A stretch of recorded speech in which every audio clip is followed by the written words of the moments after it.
When planning a trip to Hawaii, there is no shortage of fantastic resources, of incredible things to do. And I think a quick Google search will confirm that. However, just as important, there are some things that you want to make sure that you do not do when you visit Hawaii.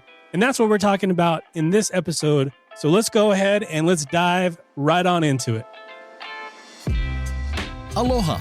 Welcome to Hawaii's Best. Here, you'll learn what to know before traveling as we discover Hawaiian culture, local businesses, and the experiences that make Hawaii one of the most incredible places in the world. And now, your host, Bryan Murphy. On today's episode, we're talking all about what not to do in Hawaii. And like I mentioned, there are many guides what to do, and we provide some of those guides at Hawaii's Best Travel. But there's not a lot of guides of what not to do. There are some in a search that I did. There are some guides that show you kind of what not to do. But I think just as important of what to do in Hawaii, there are certain things that you just want to be aware of. And when I say you don't want to do this, don't want to do that, I don't want to sound just don't do that just because I said so. No, that's not. The intent of this list is to give you 5 things that you don't want to do in Hawaii because it's in your best interest. And when we unpack these 5, you'll see how by not doing these things, you'll be able to have even a better time on your next trip to Hawaii. So let's go ahead and we're going to dive right on in to the 5 things not to do in Hawaii. Number 1, not renting a car. And though, it may seem fun to try and explore Hawaii without a car, it really just isn't feasible. You can maybe get away with it a little bit on Oahu, especially if you're staying in Waikiki. The public transportation on Oahu is definitely a little bit more present than the other islands. But if you're trying to save some money, don't take it from the rental car budget line. If you like the idea of traveling around the islands via a bus tour, then maybe you can get away without renting a car. But to really explore Hawaii, you want to be able to get out there on your own with your group and be able to explore the island on your own time and when you want to. Many hikes require some driving to get to the trailheads. So that's just another reason on why renting a car is important. And if you rent a car and you're driving around the island, say on Oahu, and you're not exactly sure where to go or what to do, there's a great app for that we recommend. It's called Shaka Guide app, and I'll link it in the show notes. You can actually go to hawaiisbesttravel.com/Shaka and be able to download the app right there. And another quick tip is don't leave valuables in your car. There are a lot of turnoffs and hikes in Hawaii which require you to park on the side of the road or park in a small lot, which makes those cars an easy target for, smash and grab thieves. So be sure to, yes, that happens in Hawaii. It happens quite a bit. Just be mindful of that next time you're getting out there and parking your car. Hide your stuff in the car, or even better yet, take any valuables with you as you hike. Number 2, it kind of goes along with the first one, is don't spend all your time in Waikiki. Waikiki is designed to keep you happy, content, and really not to venture out. I mean, it's obvious to see why, because there's world-class dining, hotels, shopping. It's easy to just stay put in Waikiki your entire vacation while you are on Oahu. However, Hawaii, like I mentioned, is really meant to be explored and to get out there. Say you're staying in Waikiki, renting a car for the day, a day trip to the North Shore, it'll provide some great perspective of the many wonders of Hawaii. And even a short drive over to the east side in Kailua, it'll transport you into this whole other world of Hawaii that can be hard to find in Waikiki. Now, don't get me wrong, Waikiki can be an incredible place. And there's so many places there that are amazing. The iconic view of Diamond Head from Waikiki Beach, standing right outside the Royal Hawaiian Hotel. That shot right there of Waikiki is incredible. And Waikiki is also a great place to learn how to surf and just to get acclimated with Hawaii. But there's so much more to explore than just staying the whole time in Waikiki. Number 3, Number 3, ignoring warning signs. When it comes to having someone else tell you what to do, like seriously, I'm the first one to say, don't tell me what to do. Like mind your own business. But it's a lot different in Hawaii. The lifeguards there are amazing and incredible and genuinely care about your well-being and have your best interest in mind. They are a group of men and women who deserve, I think, more appreciation than they actually get. You know, they risk their lives every day fighting some of the most crazy rips and surf in the world. They know what they're doing. And they deal a lot with like knuckleheads just getting out there thinking, you know, they swam in school, thinking they swam in high school on the swim team, and that they can just, you know, get out and just jump right into the ocean without heeding any warnings. And that's just simply not true. When there is a warning sign of a strong current or sharp coral, for example, pay attention. It's there for a reason. The surf in Hawaii can be unpredictable. 1 minute, you know, it could be calm, and then the next completely different. So just there's a saying, you know, maybe you've heard of it. Just when in doubt, don't go out.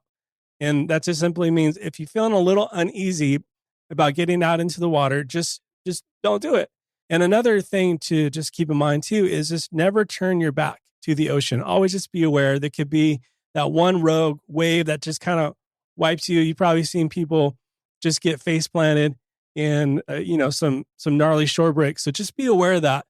So just know what the ocean is doing, know what the water is doing, and that simply is just not turning your back on it, just being aware, keeping your eye on it is super important. And another thing is to go to beaches where there are lifeguards positioned. That gives you just a good idea of, you know, a good peace of mind, really, to know that there's some sort of safety net there. And that's just a good peace of mind, knowing that part of the beach is patrolled by lifeguards. And I think the same can be said for hiking too. Just to be aware of the signs that are being posted at the trailheads. Ask around, you know, ask locals about different hikes, different beaches, and they'll be more than happy to give you their advice and to offer any warnings or any tips on certain hikes. So be sure to do that. Be safe. Enjoy Hawaii like it's meant to be enjoyed and the beauty of it.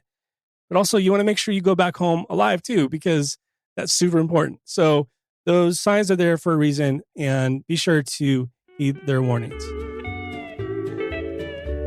Number 4. Number 4, using chemical sunscreen. Now, before we go into, you know, what sunscreens we recommend, it's vital to acknowledge that protecting yourself from exposure to the sun is critical. And with an average of 271 days per year of sunny days in Honolulu, there is an excellent likelihood that your stay on the islands will be mostly sunny. And the sun in Hawaii, it can be hotter and a bit stronger than maybe what you're used to. So sunscreen and protecting yourself from the sun is super important. If having to remember to put sunscreen on and reapplying it isn't your thing, then wearing a short sleeve or long sleeve rash guard and a hat can be a great alternative to that. And finally, number 5. And finally, number 5, the most important thing not to do in Hawaii is not showing respect. Aloha is more than just a warm and fuzzy thing to say. It's really, truly a way of life. And how you interact with people on island will make or break your experience, truly.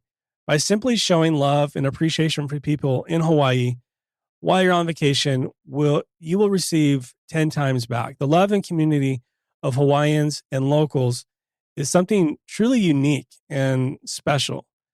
So along with showing respect for others, showing respect for the land is just as important. You can check out our interview with Maddie Leong and Spencer Lee. They're a couple professional landscape photographers that we had on the podcast show back on episode 34. You can learn more about how to do that tangibly when you're on an island. But the main thing I just want to highlight is leaving no trace. And in that episode, we talked about the principles of leave no trace. There's 7 of them. I just want to kind of quickly rattle those off to you so you can have a better understanding of just what it means to being good stewards of the land when you travel. And this can apply for, Hawaii, obviously, but anything in your life or even when you're traveling to other locations. Number one is plan ahead and prepare. Number two, travel and camp on durable surfaces. And I would also add to that, travel and camp to where it's permitted as well. Number three, dispose of waste properly. You'd be surprised to learn that there's many beaches in Hawaii where there's a bunch of trash. And that's another thing that you can do while you're on vacation is looking into the local community of when there are beach cleanups. That's just a great way to be able to give back to such an incredible place. Number four is leave what you find. For example, don't take lava rocks. That's like big taboo, like no, don't just leave the lava rocks alone. Paleo will get you. It's just good, not good vibes. So be sure to not take any lava rocks with you.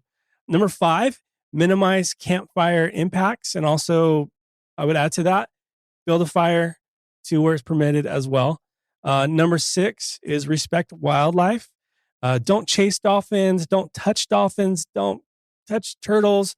These are federally protected animals as well. So just be aware of that. Enjoy them from a distance. Enjoy them in their natural habitat, their beauty, but don't chase after them to get the shot or anything like that. And number seven is just be considerate of other visitors as well. So I hope that this quick list of 5 things of what not to do in Hawaii gave you some perspective as you're planning your next trip. Until next time, be well. Aloha. Mahalo for listening to this episode of Hawaii's Best. To stay up to date on future episodes, please subscribe and visit us at hawaiisbesttravel.com.